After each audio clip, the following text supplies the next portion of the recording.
I got so much motherfucking design on right now. Break it down, bring it back, make it clap. I got 3 old thoughts, new guap, where that thing. Bitches on my line, and you know they come strapped, hold up.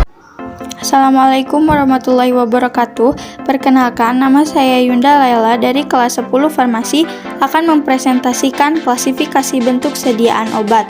Sebelum masuk ke pembahasan materi tentang klasifikasi obat, kita perlu tahu apa sih obat itu? Obat adalah semua bahan tunggal atau campuran yang digunakan oleh semua makhluk untuk bagian dalam maupun bagian luar, guna mencegah, meringankan, maupun menyembuhkan penyakit. Di sini ada 4 macam bentuk sediaan obat, yaitu pertama obat padat, kedua obat semi padat, ketiga obat cair, dan keempat obat gas. Kalian pasti belum tahu apa sih bentuk sediaan obat itu? Bentuk sediaan obat merupakan sediaan farmasi dalam bentuk tertentu sesuai dengan kebutuhan, mengandung satu zat aktif atau lebih dalam pembawa yang digunakan sebagai obat dalam maupun obat luar. Bentuk sediaan obat yang pertama yaitu obat padat. Obat padat umumnya berbentuk bundar atau pipi, lebih praktis dalam pemakaiannya, penyimpanannya, serta produksinya. Yang termasuk sediaan obat padat ada 9. Pertama pulpis, kedua pulperes, ketiga tablet, keempat kapsul, kelima supositoria, keenam kaplet, ketujuh pelet, kedelapan pil, dan ke-9 lozenges. Oke, yang pertama kita akan bahas pulpis. Pulpis atau serbuk merupakan campuran kering bahan obat atau zat kimia yang dihaluskan, ditunjukkan untuk pemakaian oral atau untuk pemakaian luar. Jenis-jenis pulpis terbagi menjadi 4. Yang pertama yaitu pulpis aspersorius atau serbuk tabur atau bedak. Pulpis aspersorius adalah serbuk ringan untuk penggunaan topikal, dapat dikemas dalam wadah yang bagian atasnya berlubang halus untuk memudahkan penggunaan pada kulit. Yang kedua yaitu pulpis dentrificus atau disebut juga dengan serbuk gigi. Biasanya mengandung carmin sebagai pewarna yang dilarutkan lebih dahulu dalam kloroform atau etanol 90%. Yang ketiga yaitu pulpis ternutatorius atau disebut juga dengan serbuk bersin, adalah serbuk untuk dihisap hidung. Oleh karena itu, serbuk harus halus sekali. Terakhir yaitu pulpis efervescens, merupakan serbuk biasa yang sebelum diminum dilarutkan dahulu dalam air dingin atau air hangat. Serbuk ini mengeluarkan gas CO2 yang kemudian membentuk larutan yang jernih. Contoh dari pulpis ini yaitu bedak tabur. Bentuk sediaan obat yang kedua yaitu pulperes. Pulperes merupakan sediaan yang diracik satu atau beberapa dari zat aktif, dicampurkan menjadi satu, lalu dibagi dalam beberapa bagian sama rata dan dibungkus menggunakan kertas perkamen. Sediaan pulperes ditunjukkan untuk pemakaian oral. Contoh dari pulperes yaitu puyer. Yang ketiga yaitu tablet. Tablet adalah campuran zat aktif dan zat pengikat, biasanya dalam bentuk bubuk yang dibentuk menjadi padatan. Obat-obatan yang diberikan secara oral sangat lazim tersedia dalam bentuk tablet. Penggunaan kata tablet sendiri secara umum merujuk pada tablet obat. Berikut merupakan macam-macam dari tablet. Pertama yaitu tablet kempak, dibuat dengan memberikan tekanan tinggi pada serbuk atau granul menggunakan cetakan baja. Yang kedua yaitu tablet cetak, dibuat dari bahan obat dan bahan pengisi yang umumnya mengandung laktosa dan serbuk sukrosa dalam berbagai perbandingan. Ketiga yaitu tablet triturat, merupakan tablet cetak atau kempak berbentuk kecil, umumnya silindris, digunakan untuk memberikan jumlah terukur yang tepat untuk peracikan obat. Yang keempat yaitu tablet hipodermik, adalah tablet cetak yang dibuat dari bahan yang mudah larut atau melarut sempurna dalam air, harus steril dan dilakukan lebih dahulu sebelum digunakan untuk injeksi hipodermik.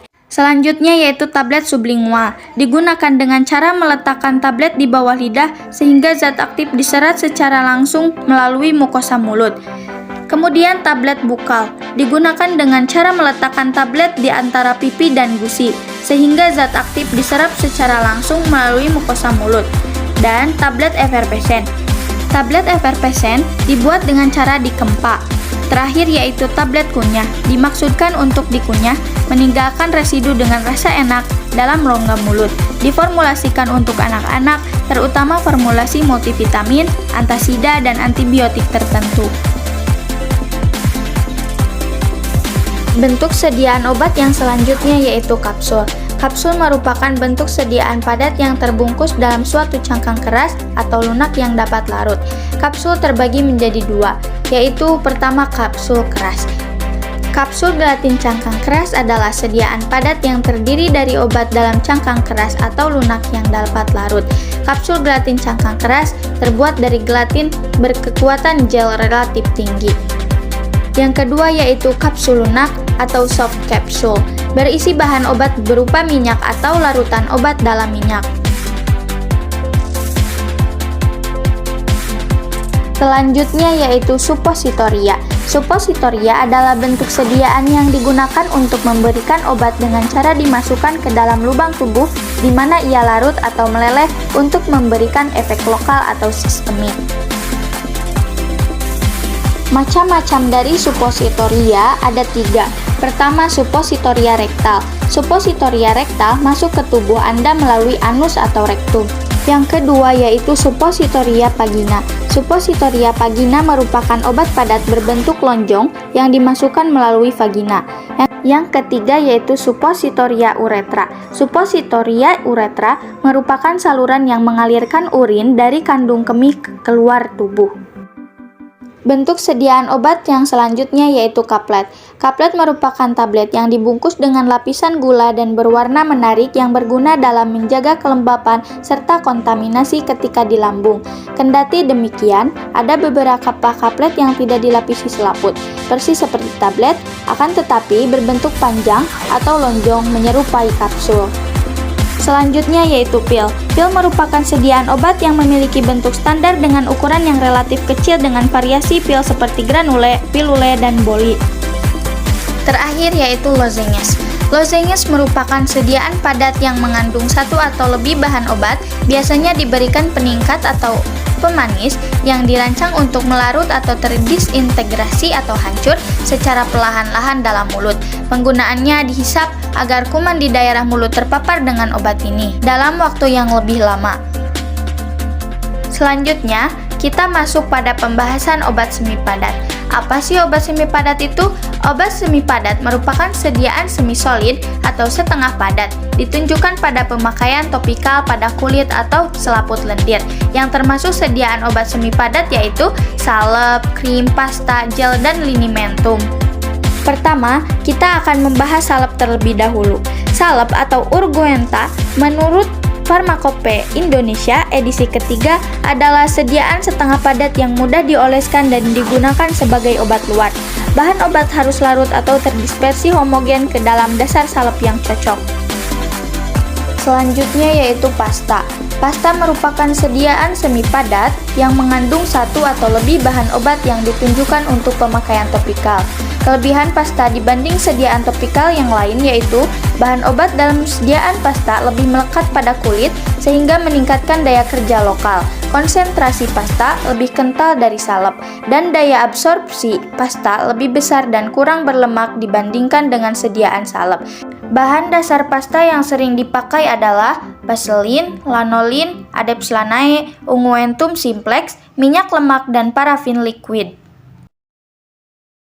Sediaan semi padat selanjutnya yaitu krim atau Krimores.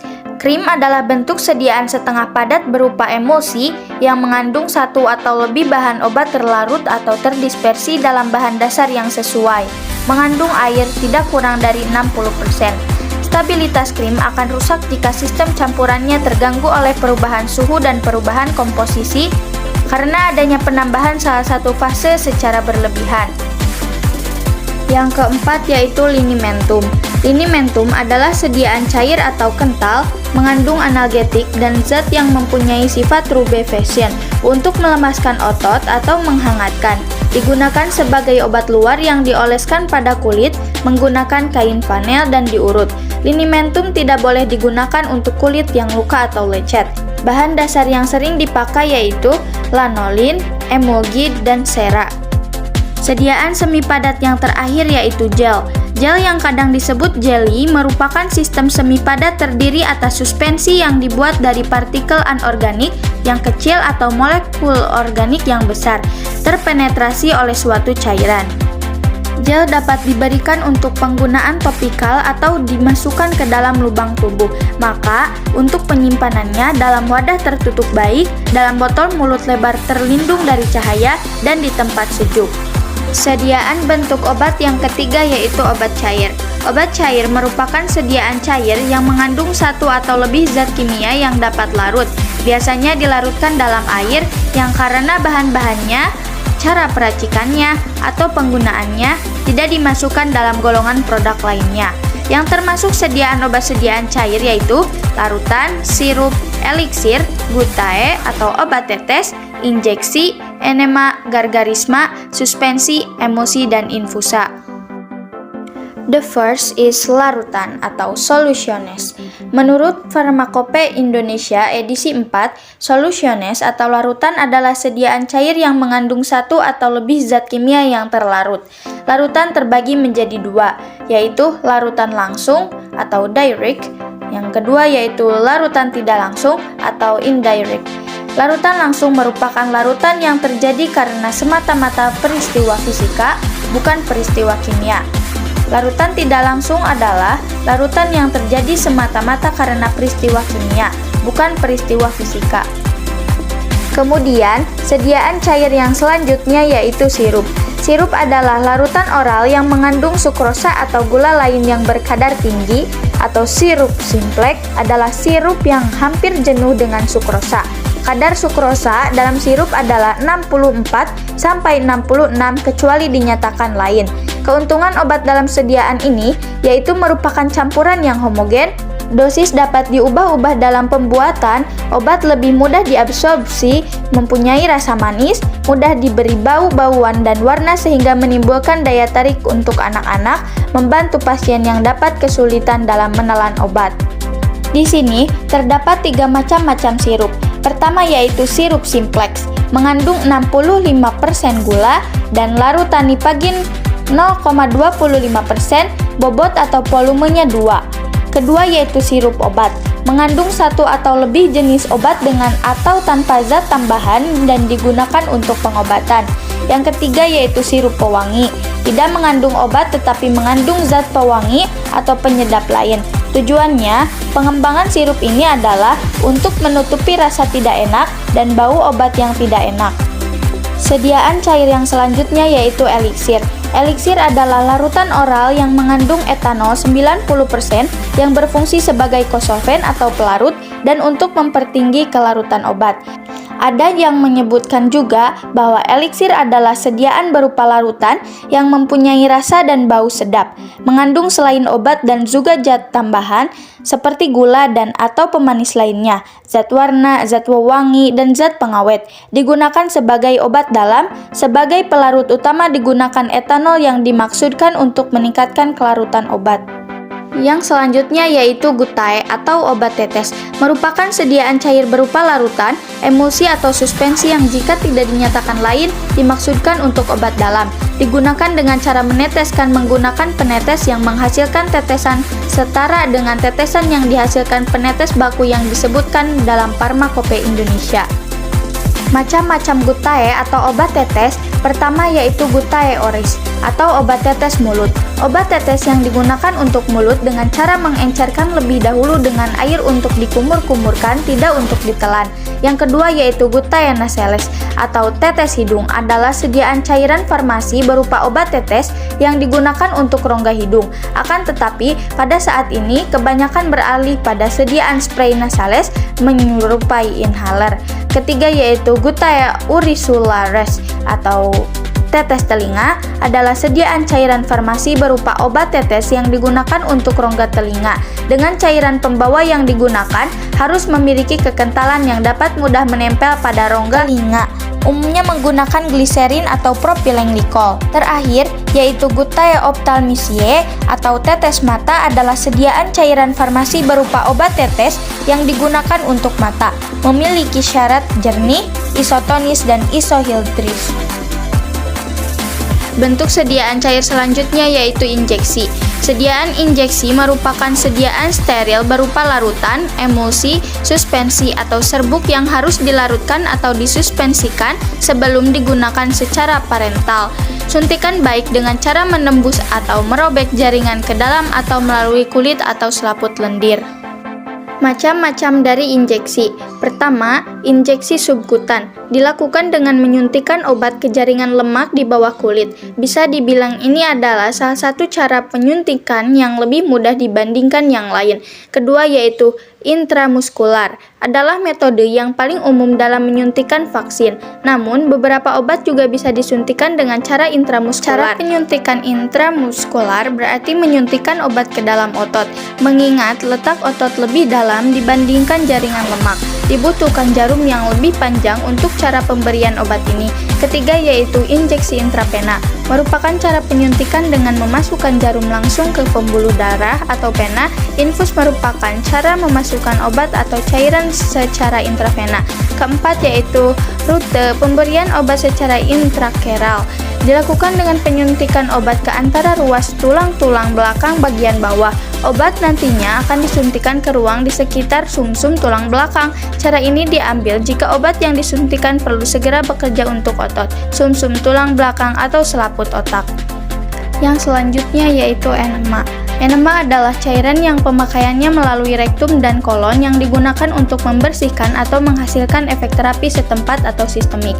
Enema merupakan sediaan obat berupa larutan ataupun gel yang dimasukkan ke dalam rektum dan colon untuk merangsang pengeluaran kotoran atau feses, memberikan efek terapi lokal atau sistemik, mencuci tangan dengan benar menggunakan air dan sabun, melepaskan penutup pada enema. Fungsinya adalah meringankan gangguan sembelit yang datang sewaktu-waktu atau sebagai pencahar sebelum pemeriksaan rektal. Sediaan selanjutnya yaitu gargarisma. Gargarisma adalah sediaan larutan umumnya dalam keadaan pekat yang harus diencerkan dahulu sebelum digunakan, yang berkhasiat sebagai pencegahan penyakit tenggorokan atau jalan napas. Gargarisma atau obat kumur digunakan untuk mencegah atau membunuh mikroba seperti Candida albicans, menghilangkan bau tidak sedap, dan memberikan efek terapeutik dengan meringankan infeksi atau mencegah karies. Selanjutnya yaitu suspensi.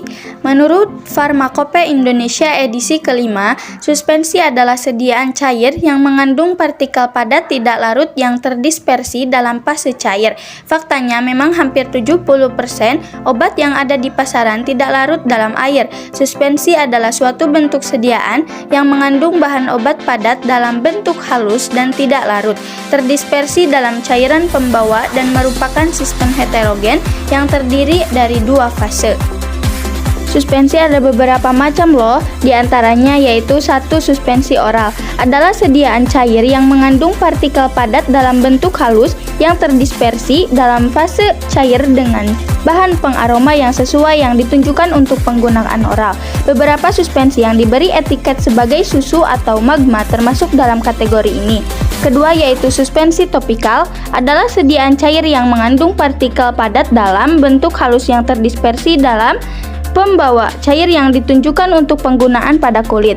Lotion eksternal harus mudah menyebar di daerah pemakaian, tidak mudah mengalir dari daerah pemakaian, dan cepat kering membentuk lapisan film pelindung. Beberapa suspensi yang diberi etiket sebagai lotion termasuk dalam kategori ini. Ketiga yaitu suspensi tetes telinga adalah sediaan cair mengandung partikel-partikel halus yang ditunjukkan untuk diteteskan pada telinga yang bagian luar. Yang keempat yaitu suspensi oftalmik adalah sediaan cair yang steril yang mengandung partikel-partikel sangat halus yang terdispersi dalam cairan pembawa untuk pemakaian pada mata.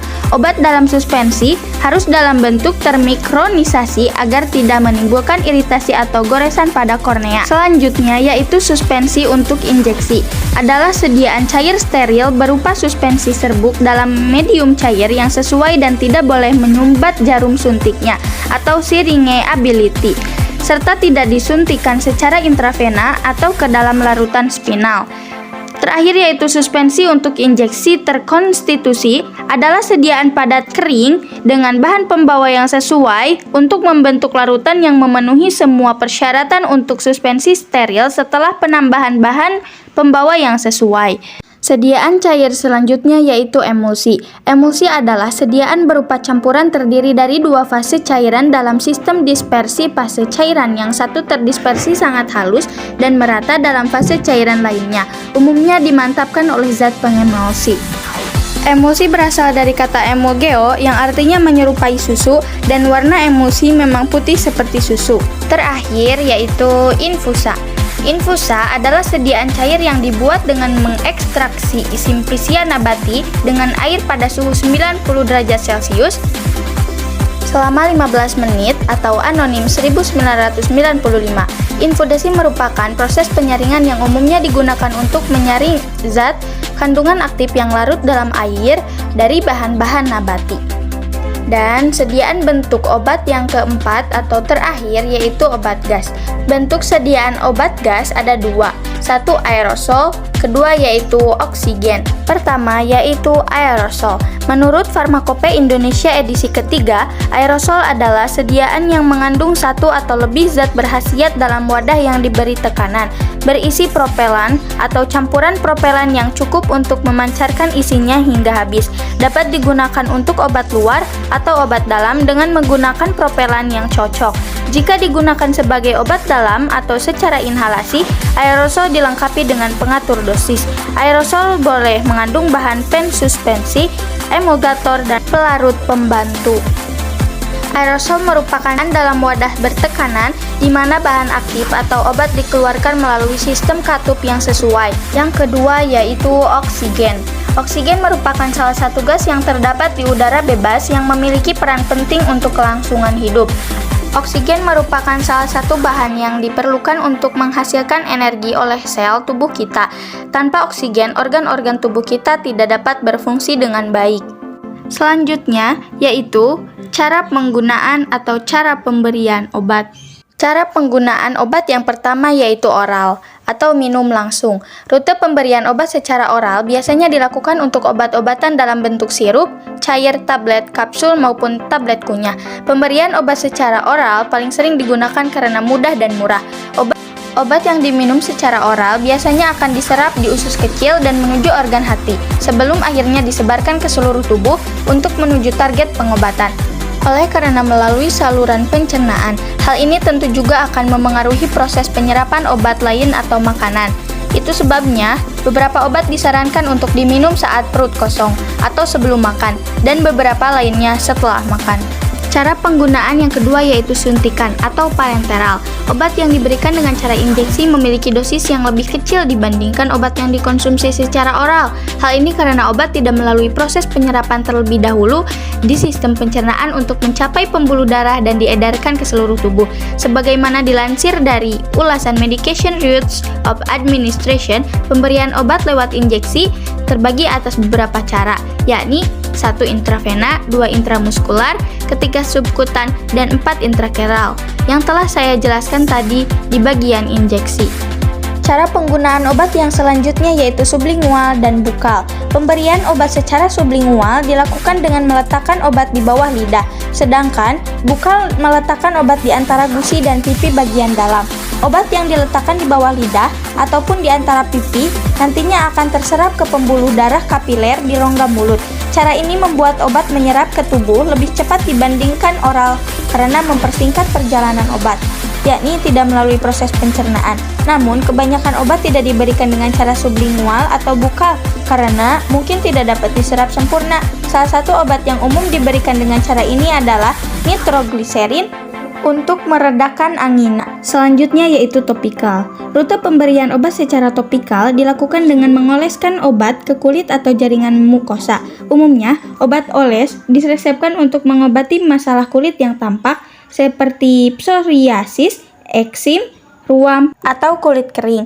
Tak hanya obat-obatan, cara pemberian obat secara topikal juga dapat dilakukan untuk produk kecantikan, untuk menutrisi, dan melindungi kulit dari kerusakan.